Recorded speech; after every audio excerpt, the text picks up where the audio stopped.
Un arastrero se dirigia hacia el centro del mar cuando, de repente, pareció que había chocado con algo.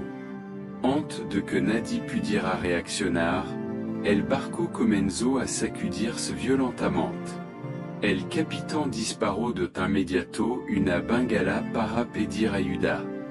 No muy lejos del arastrero, había un barco pesquero, así que el capitán André decidió acelerar hacia la escena del rescate. Sin embargo, por alguna razón desconocida, el mar se cubrió repentinamente de una densa niebla, lo que dificultó el avance. En ese momento, la radio del barco pesquero captó una señal de auxilio. André sintió que algo no iba bien, y su instinto era acertado. Cuando llegó al lugar desde donde se había enviado la señal, no había absolutamente nada. No quedaba rastro alguno. Sin embargo, lo que vio a continuación dejó completamente conmocionado a André. Escuchó un sonido como nunca en su vida. Tras regresar, informó inmediatamente del incidente. Las autoridades se lo tomaron muy en serio y enviaron a una bióloga marina llamada Abigail para liderar la investigación.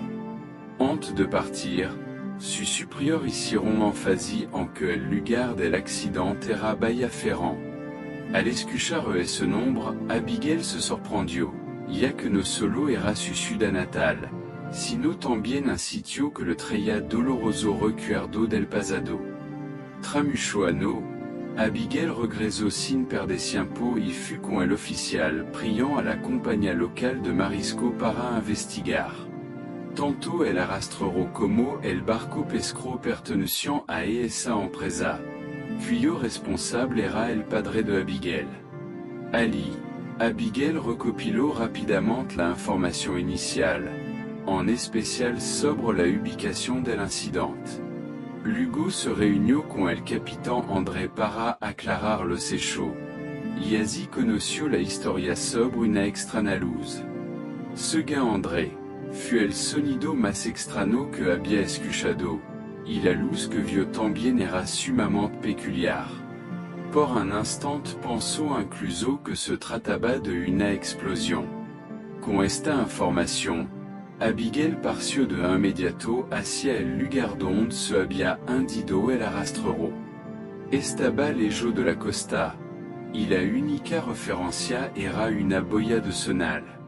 Pero para su sorpresa, vio la boya poco después de zarpar, lo cual no tenía sentido. Antes de poder entender esta discrepancia, la canoa que pilotaba presentó problema. Todos los equipos electrónicos dejaron de funcionar, incluso se cortó el suministro eléctrico. Abigail sintió claramente que algo golpeaba el fondo del bote, casi haciéndola caer al mar. Era evidente que el hundimiento no había sido un simple accidente. Pero la situación no duró mucho. Pronto, el equipo volvió a funcionar y Abigail regresó al puerto. Fue de inmediato a la oficina del alcalde para pedir una orden de suspensión temporal de las actividades marítimas. Sin embargo, el alcalde no le dio importancia. Consideraba que estos fenómenos podían deberse a múltiples causas. Tal vez una proliferación de plancton o maniobras de submarinos en la zona. Nada de eso justificaba emitir una orden de prohibición. Al no obtener respuesta, Abigail acudió a la oficina de gestión marina para buscar la última señal registrada del arastrero. Tras un análisis minucioso, concluyó que el arastrero también había sido víctima de alguna interferencia electrónica, ya que la ubicación registrada no coincidía con la realidad. Además, notó que cerca del lugar del accidente se encontraba un bug de investigación científica. Tal vez ese barco podría ayudarla a encontrar el lugar real del hundimiento. Poco después, Alaron el Bu qui se dirigiront à l'area objetivo para iniciar operación de rescate basada en datos de radar. Pero por más que buscaron, no encontraron resto del arrastrero. Estaba claro que el radar del buque también había sido afectado por onda electromagnética. Abigail no se rindió. Siguió la ruta del buque, recolectó muestra de agua y las analizó. Su investigación pronto dio fruto. Calculó una nueva coordenada basando en eco de sonar y pidió al equipo de rescate que fuera allí. Para su sorpresa, efectivamente Alaron el arrastrero hundido. Abigail por fin respiró aliviada. Solo debía esperar a que finalizara la operación de rescate para continuar su investigación. Pero esa misma noche, un buque de carga pasó por la zona y también sufrió un incidente similar. El radar del departamento oceánico detectó la anomalía y luego escucharon una señal de socorro proveniente del buque. De inmediato, se activó la alarma. Una intensa luz fut emitida desde el mar. Tal vez gracias a la rápida reacción, el buque de carga no sufrió daño grave. Durant la investigación posterior, Abigail descubrió mucho detalle, incluyendo otra falla en el radar. La repetición de incidentes similar la convenció de que no era mera coincidencia. Pero antes de profundizar en las cosas, recibió la noticia de que el arrastrero había sido rescatado. A Abigail le pareció sospechoso lo rápido que ocurrió. Más tarde descubrió que el ejército había participado en la operación, lo cual solo generó más confusión. La razón se volvió más clara cuando vio el arrastrero, solo quedaba la mitad. Las marcas de ruptura indicaban que una fuerza colosal lo había partido en dos. Era imposible que una vibración o impacto normal causara eso. Abigail empezó a formular una hipótesis. Para evitar que más personas corrieran peligro, convocó a todos los habitantes del pueblo, en su mayoría pescador y marinero, para advertir que no salieran al mar. Ante su sugerencia, alguien preguntó de dónde venía el peligro. Abigail, sin tener prueba, respondió con sinceridad. Al escuchar una respuesta tan vaga, todos se burlaron y comenzaron a abandonar la reunión. Incluso su padre estaba entre ellos. Antes de irse, le dijo que si quería ganarse la confianza de los demás, debía regresar con prueba.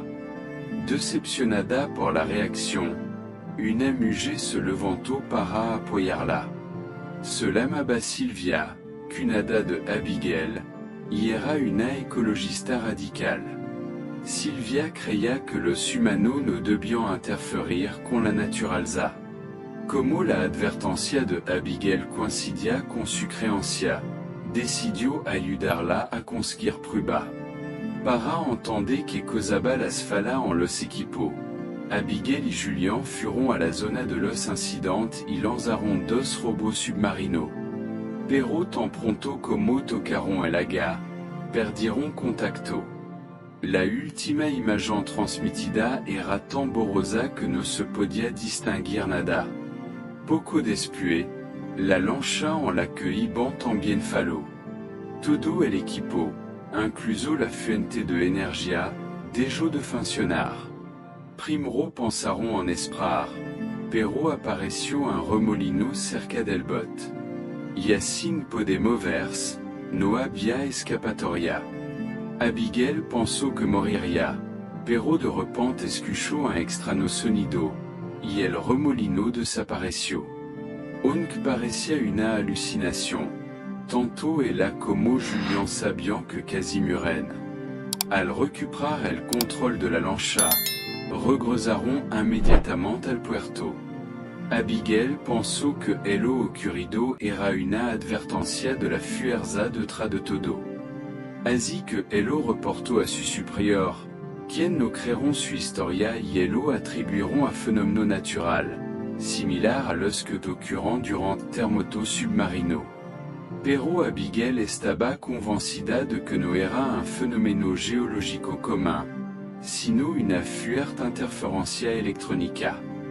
Después de mucho pensarlo, decidió bucear personalmente al fondo del mar. Al día siguiente, con un traje especial, se sumergió sola siguiendo la cadena del ancla. Pronto llegó al fondo y descubrió una grieta, posiblemente causada por un sismo. Decepcionada, volvió al bot para contarle a Julián, pero no pudo comunicarse con él. Mientras tanto, Julián estaba muy cerca de ella. Poco antes, la ecologista radical Silvia también había llegado a la zona para ayudar a Abigail a recolectar pruebas. Silvia también decidió sumergirse, a diferencia de la grieta que encontró Abigail, lo que descubrió Silvia fut mucho más impactante. Había una gran cantidad de bombas en el fondo del mar. Cuando Julián se enteró, lideró inmediatamente un equipo para investigar. Pronto localizaron a Silvia y su compañero. Julián y su equipo también se pusieron trajes de buceo y comenzaron a inspeccionar bajo el agua. Silvia y su grupo estaban tomando fotos de las bombas con su cámara, pero de repente apareció una luz extremadamente intensa bajo el agua.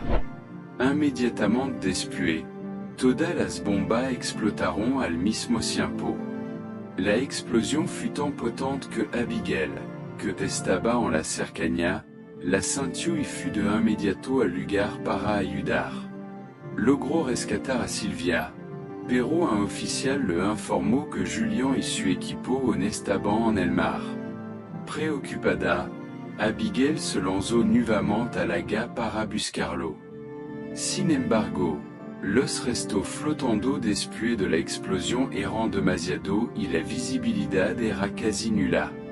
A pesar de su esfuerzo, no pudo encontrar a Julián. Más tarde, se confirmó que había muerto en servicio. Abigail fut al hospital con la esperanza de obtener información de Silvia, pero debido a orden superior, no le permitieron verla. Mientras esperaba, notó a una mujer actuando de manera sospechosa. Al acercarse, la mujer huyó, pero Abigail memorizó su rostro. Poco después, descubrió que su nombre era Excel. Abigail fut a confrontarla, y Excel explicó que había ido al hospital para obtener las fotos que Silvia había tomado, con el objetivo de usarla como evidencia y presionar al gobierno para detener un proyecto minero en el área marina.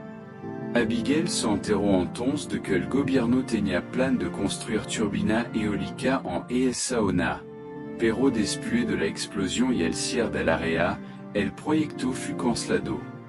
Esto le generó inquietud. Fut a ver al alcalde para pedir un permiso especial que le permitiera cruzar el área bloqueada, pero se lo negaron.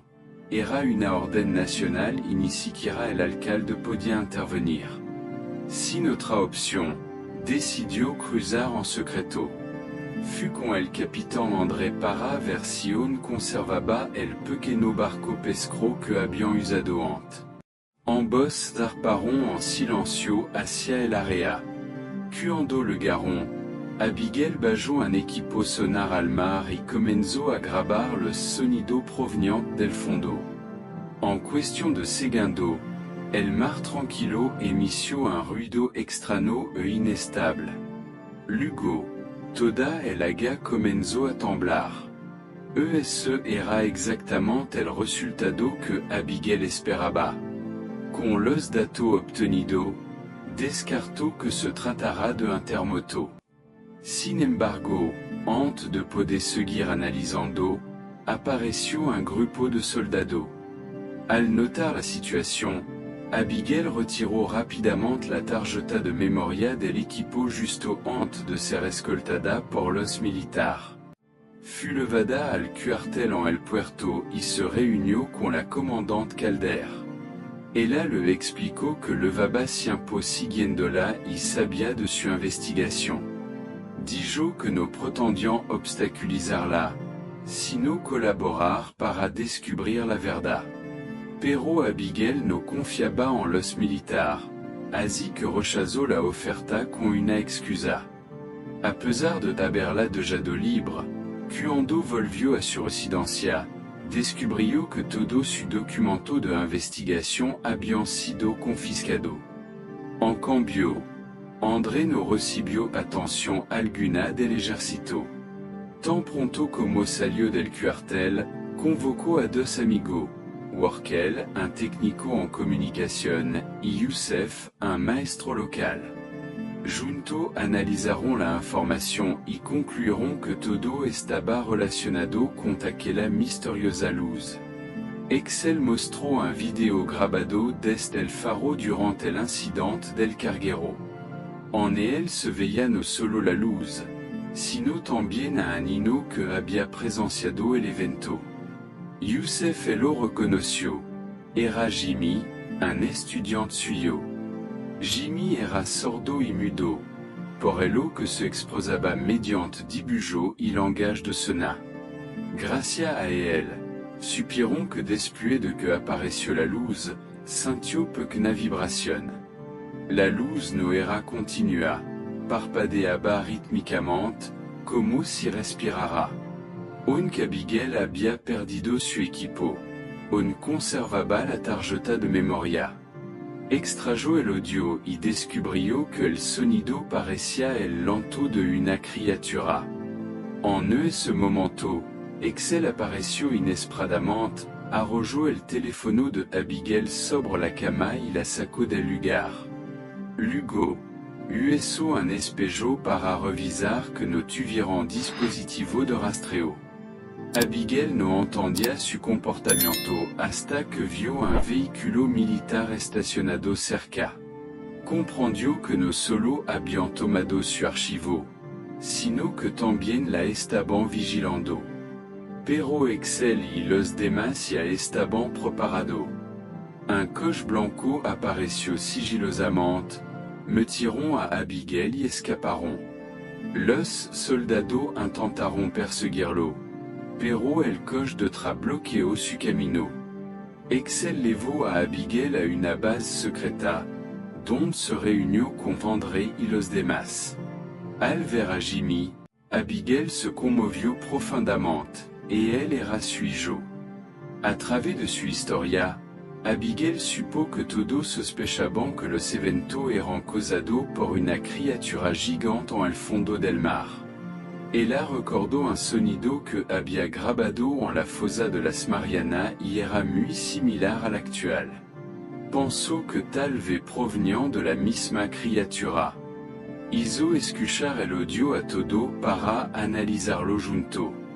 Pero antes de sacar conclusión, Excel interrumpió con una nueva noticia. Había interceptado una señal del ejército que indicaba que habían recuperado la caja negra del arrastrero y se preparaban para decodificarla, sin participación de investigador local. Excel vio una oportunidad. Elaboró un plan para que Abigail se infiltrara en el cuartel como falsa investigadora militar. Usando documento falsificado, Abigail logró entrar y acceder a la caja negra. Al analizarla, descubrió que el último registro de sonido antes del accidente era exactamente el mismo que ella había grabado. Era el sonido de la criatura, lo que confirmaba que había sido la causa del hundimiento. Pero pronto se dio cuenta de que había soldados rodeando la tienda. Había sido descubierta. Empacó todo rápidamente, pero al salir, ya la esperaban. Fut capturada nuevamente y levada ante Calder. Como la vez anterior, le pidieron cooperación, pero Abigail se negó. Entonces Calder la amenazó usando a los habitantes del pueblo como rehén. Obligada, Abigail dijo que necesitaba tiempo para pensarlo. E esa noche, tras mucha reflexión, aceptó cooperar con la condición de trabajar junto a André y su equipo. Calder aceptó. Con apoyo militar, Abigail avanzó rapidamente.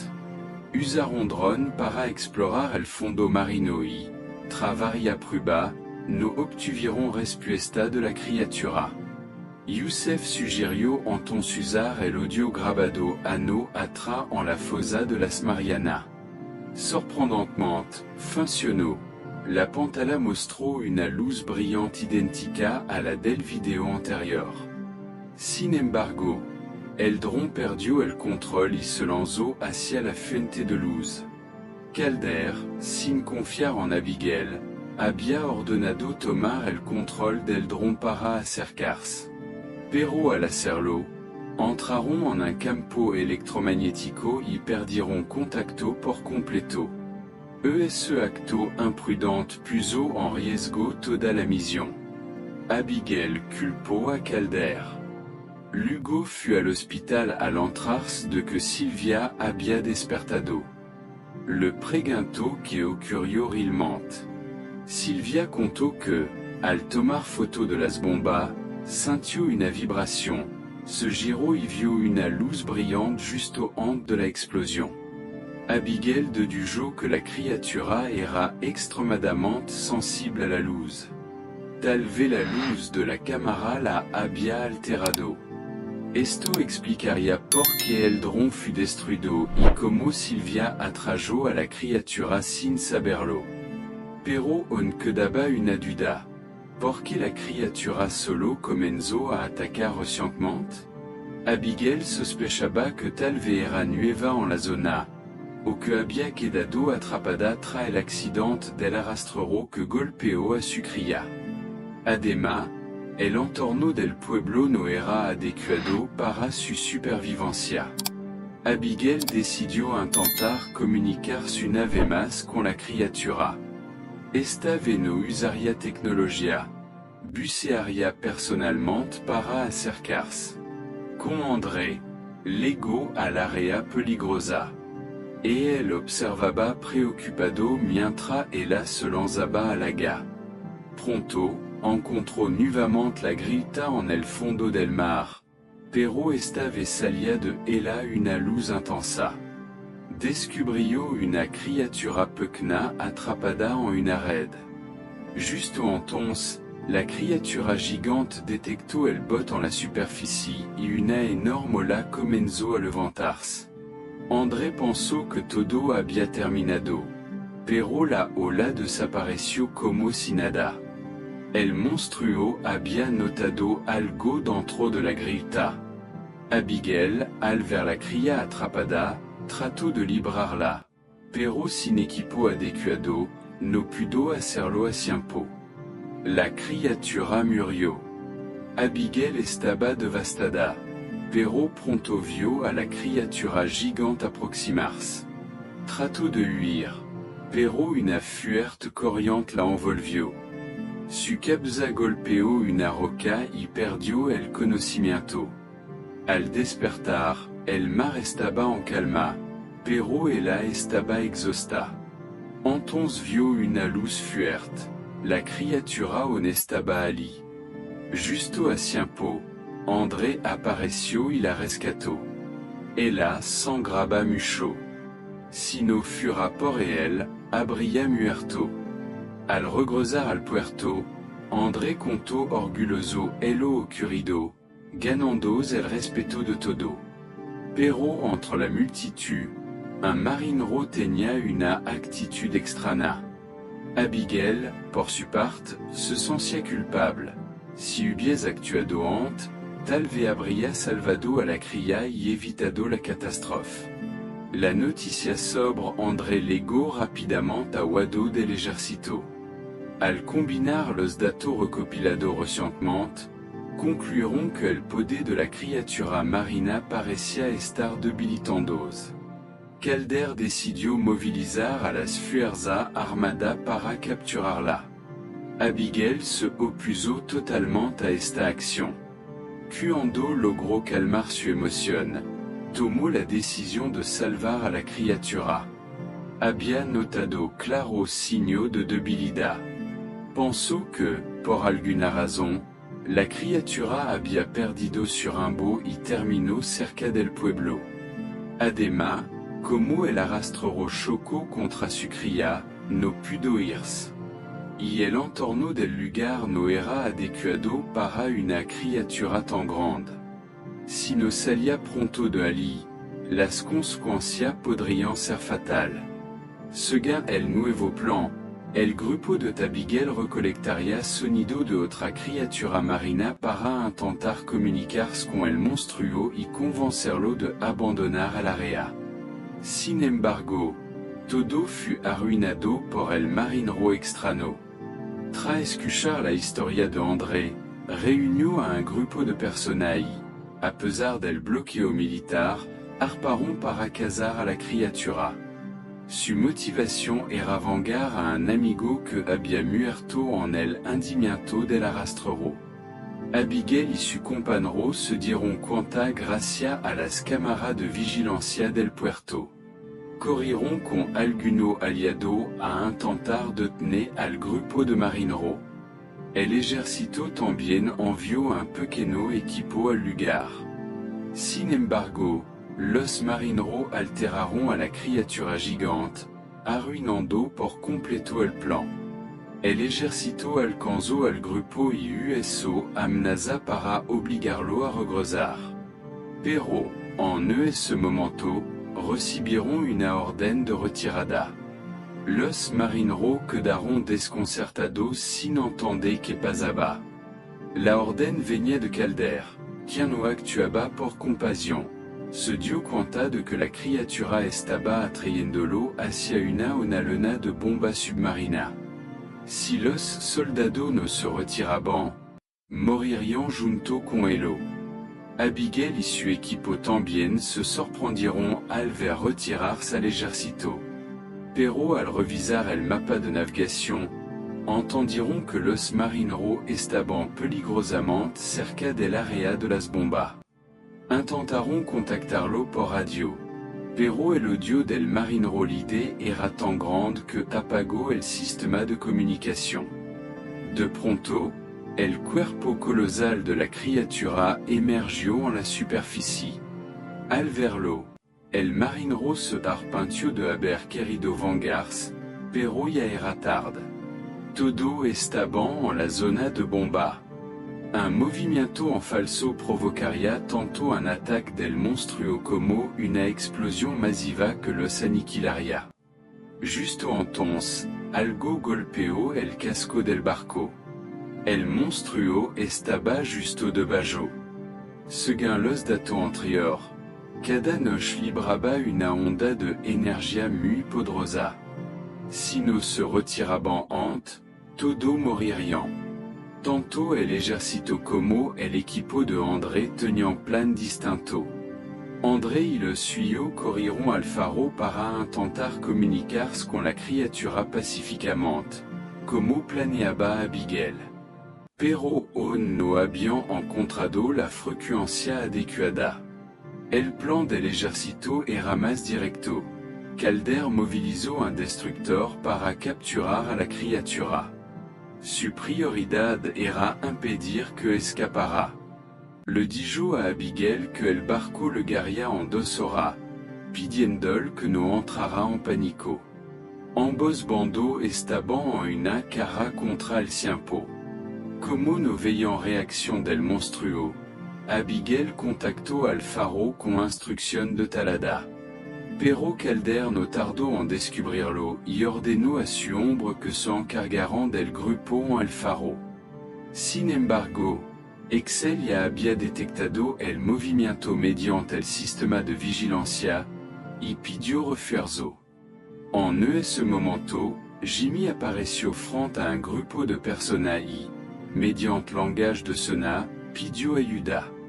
Todos respondieron al instante y se dirigieron al faro. Los soldados enviados por Calder no pudieron hacer nada al ver cómo la gente local se unía en masa. Calder ordeno refuerzo y autorizo arresto, pero los aldeanos estaban preparados. Transmittiront todo en vivo por redes sociales. La confrontation se viralisó rapidement. Aux nazis, los comandantes no se rendiront. Jimmy entonces lideró a un grupo de Nino para formar una barra humana en primera fila.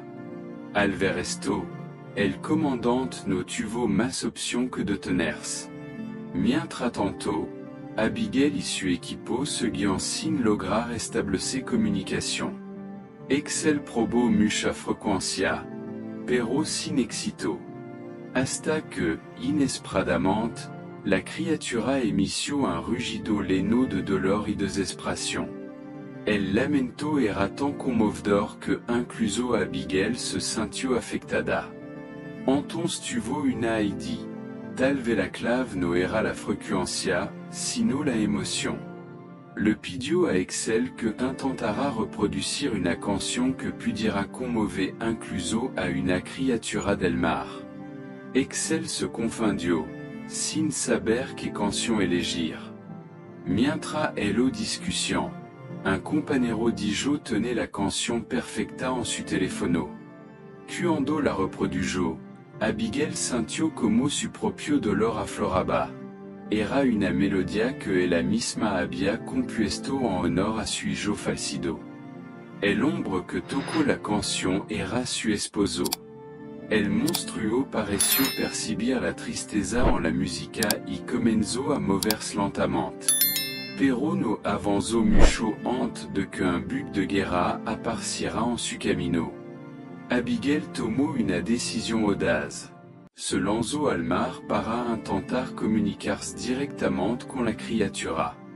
Fut la primera vez que vio su forma claramente. A la luz brillante, se quitó los guantes y tocó suavemente su cuerpo. En ese momento, sintió una conexión emocional indescriptible. Instant después, la criatura comenzó a avanzar de nuevo. El buque intentó bloquearla, pero todo su sistema fallaron repentinamente. Calder y los demás solo pudieron mirar impotentes como la criatura desaparecía en la distancia. Abigail y su compañero regresaron sano y salvo al puerto. Aquí termina la película. Gracias a todo por ver. Hasta la próxima. Adiós.